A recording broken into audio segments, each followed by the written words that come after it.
The following cause a decrease in the arterial partial pressure of oxygen: anemia, carbon monoxide, hyperventilation, increased physiological dead space, and old age. What is your normal arterial partial pressure of oxygen, and which fraction of oxygen you are going to create that partial pressure? Your normal partial pressure of oxygen in your blood right now is, if you are perfectly healthy and normal, it will be somewhere around 80 to 100 millimeter mercury partial pressure of oxygen. Only dissolved fraction going to create this. Hemoglobin bound oxygen fraction does not going to create partial pressure. Why? They are already bound with hemoglobin. But little bit of oxygen going to dissolve in your blood. That dissolved fraction going to create this partial pressure. Only dissolved fraction.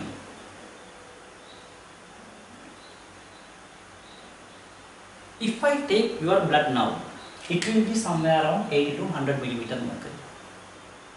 Your alveolar partial pressure is somewhere around 100 millimeter mercury. Alveolar partial pressure of oxygen will be somewhere around 100 millimeter mercury. Can you check alveolar partial pressure of oxygen? No, you have to take gas from the alveoli. It is not very difficult, it is impossible. Then they give equation to calculate alveolar partial pressure of oxygen. That equation is called alveolar gas equation.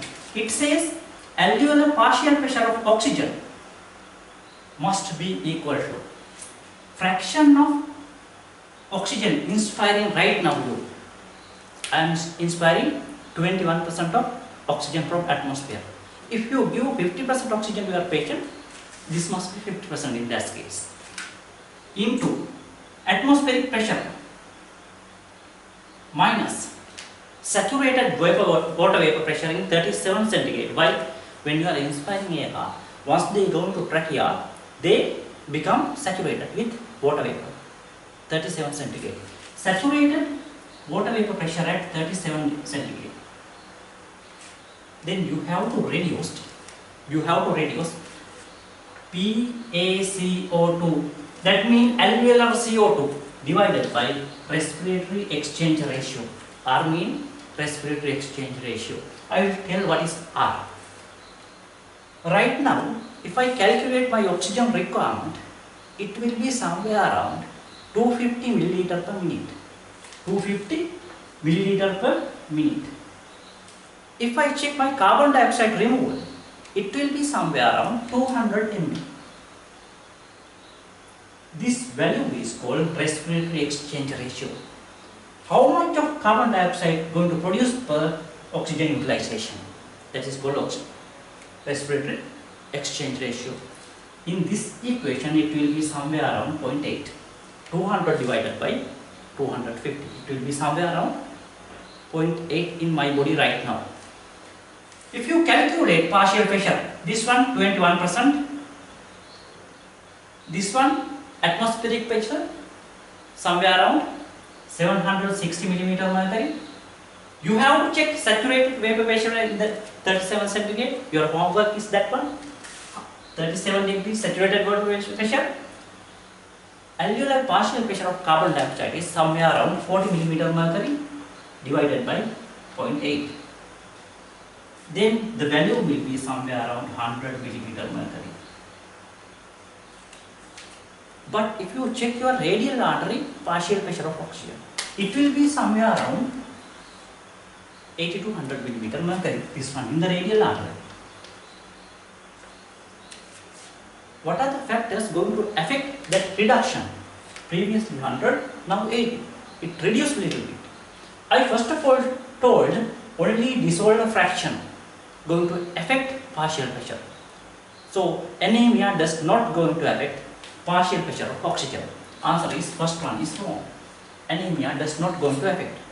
According to this equation and according to this one, carbon monoxide does not going to affect your partial pressure of oxygen.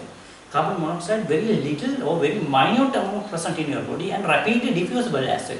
So it does not going to cause much harm. Answer is wrong. What happened with the hyperventilation? If you hyperventilate, what happened? Carbon dioxide rapidly removed. What happened to this one? Reduced. When this one reduced, that reduction fraction is reduced.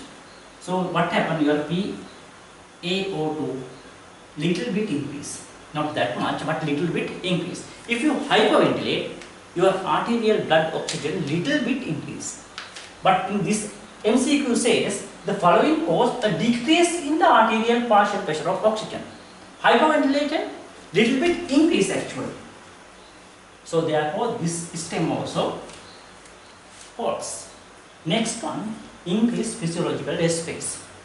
Physiological dead space means alveolar dead space plus anatomical dead space. This one not going to have use, only inflate and deflate.